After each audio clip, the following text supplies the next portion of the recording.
What is up, everybody? Welcome to the Thinking Class Report. My name is Christopher Marquise Ealy, or Professor Ealy if you want to be more formal. Today I wanted to talk a little bit about Donald Trump and Hitler comparisons. And the reason why I want to talk about this is because on April 21st of this year, Larry David wrote an article for the New York Times, I believe it was, a satirical article where he was reminiscing about his lunch with Hitler. I want to say it was called My Dinner with Adolf or something like that. It was funny, and he was talking about how pleasant Hitler was, and he liked art and puppies and stuff. I'm paraphrasing, but basically painting Adolf Hitler as a nice guy. This letter that Larry David wrote was in response to Bill Maher meeting with President Donald Trump.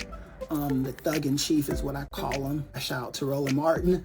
But he was met with Donald Trump in a meeting that was arranged by fellow white supremacist Kid Rock, and he found Trump to be a pleasant man, and he wasn't as uptight as he is on television. He laughed at himself, he was funny, he was personable, all this stuff, basically saying he met with Trump because it was his journalistic duty or whatever, and he reported on him honestly, because I guess Bill Maher fancies himself as a journalist now. I don't know, because in the past he's always maintained I'm a comedian, but whatever.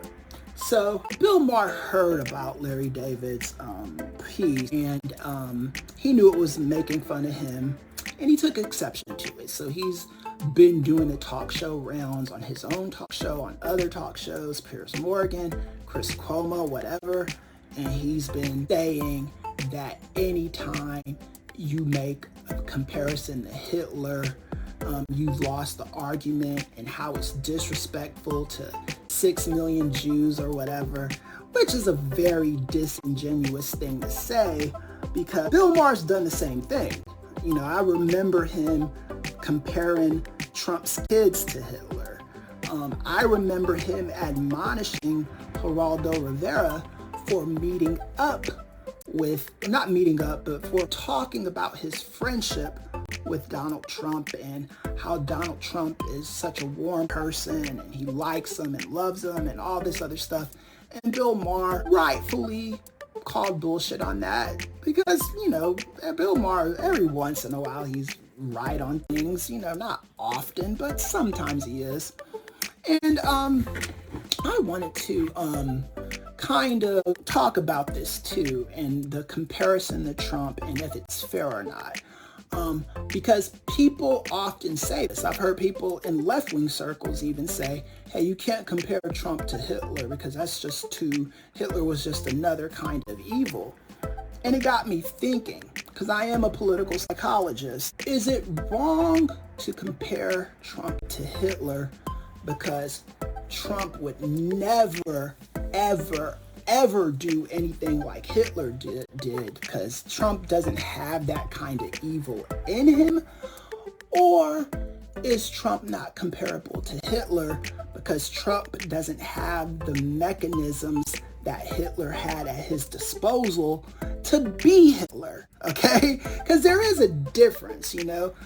There is a difference between a man who doesn't philander because he's a noble man and doesn't do it, and then there's the incels, the guys that don't philander because they can't philander because no woman wants to mess with them, right?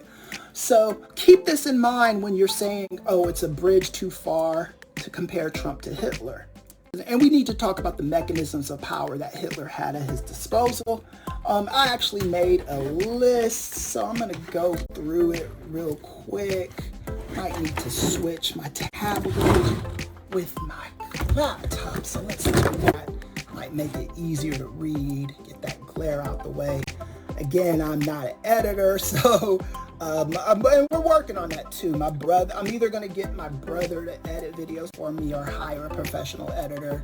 Right now, I just want to make the content, right? That's the most important thing for me, because if I don't make the content, I ain't ever going to make the content. So let's just make the content. So anyway, so this is a brief list the things that Hitler had at his disposal.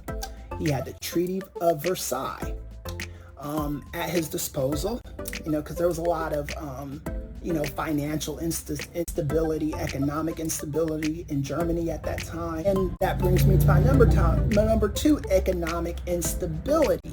This is how Trump got to power, is through economic instability. Talked about the price of eggs, the price of gas, whatever. Said he was going to fix it on day one. Obviously, he hasn't, because the presidency is a public sector job and gas prices are private sector, which is above Trump's head, and the price of oil, he has no control over that. In the abstract, we'll talk about that more in a minute. And then propaganda and mass rallies. So Trump doesn't have the mass rallies anymore. There was a time where he had mass rallies. Those have since died down. It's not as strong as they were like in 2017, 18, but they're still rallies. They're not circling the streets the way they used to do. So that's one thing Trump doesn't have at his disposal yet. Charismatic leadership.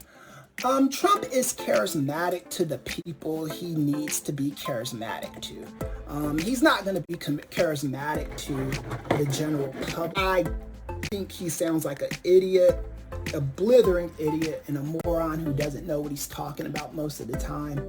And Trump does have this at his disposal, use of scapegoats.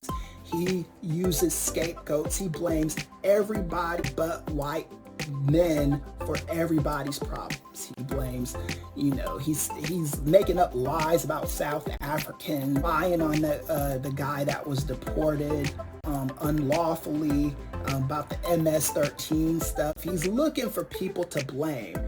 It's because of wokeness that you can't find a job, that you can't get laid, that you can't do anything. And Trump is famous for doing this kind of shit.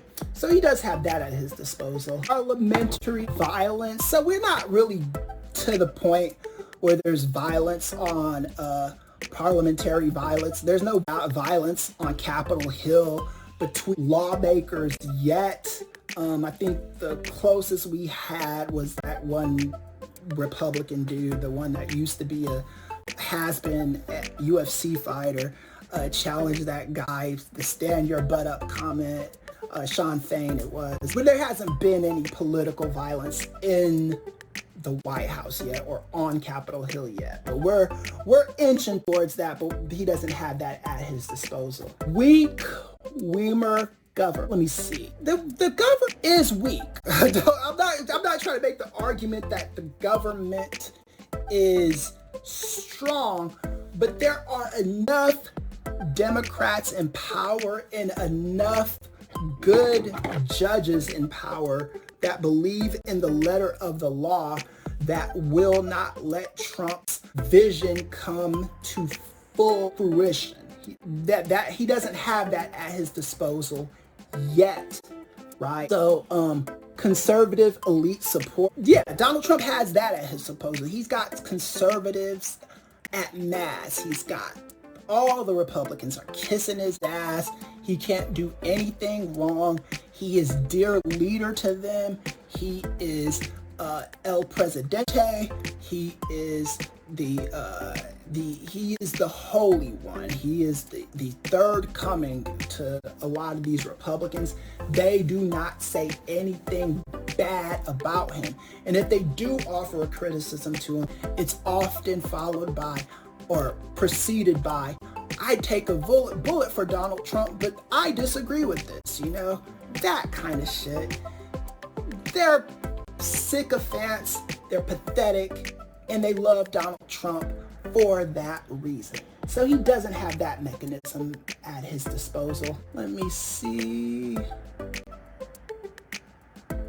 And then elimination of opposition. Trump is trying to eliminate the opposition, but he can't. And all these things on this list, Trump is trying or tried or actively wanting to do. He wants to do away with levers of power, attacking the First Amendment. You know, he is having people arrested or violence inflicted on them because they disagree with him, right? Firing people. The Republicans are afraid to disagree with them. They are afraid. You know, I was watching Mark Elias talk about this the other day on 60 Minutes, and he was going on about how Donald Trump has actively tried to silence him and others, and other lawyers are afraid to speak up against him. So Trump doesn't have all the mechanisms at his power to be Hitler. But that doesn't mean that if he did have the mechanisms at his disposal, he wouldn't actively try to be Hitler, okay? We have to understand this. We don't compare Donald Trump to Hitler because Donald Trump can't be Hitler, at least not at this moment. But if he could be Hitler, would he be Hitler? That is the real questions we want to ask ourselves.